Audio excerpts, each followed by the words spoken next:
Number 29 سورة العنقبوت آیت number 2. أحسب الناس أن يتركوا أن يقولوا آمنا وهم لا يفتنون. ترجمہ ابو الاعلیٰ مودودی. کیا لوگوں نے یہ سمجھ رکھا ہے کہ وہ بس اتنا کہنے پر چھوڑ دیے جائیں گے کہ ہم ایمان لائے اور ان کو آزمایا نہ جائے گا؟ نمبر 29 سورة العنقبوت آیت نمبر 3.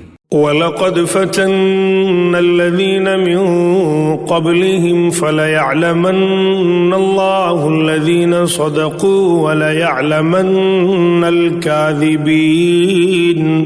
ترجمہ ابو الاعلیٰ مودودی. حالانکہ ہم ان سب لوگوں کی آزمائش کر چکے ہیں جو ان سے پہلے گزرے ہیں. اللہ کو تو ضرور یہ دیکھنا ہے کہ سچے کون ہیں اور جھوٹے کون. رسول صلی اللہ علیہ وسلم نے فرمایا بلغوا عنی ولو آیہ، ایک آیت بھی تمہیں معلوم ہے، بلغوا عنی، میرے طرف سے اس کو پہنچا دو، ایک آیت کا بھی تمہیں علم ہے. قرآن و حدیث کی سب سے بڑی موبائل ایپ اسلام 360 مفت ڈاؤن لوڈ کریں.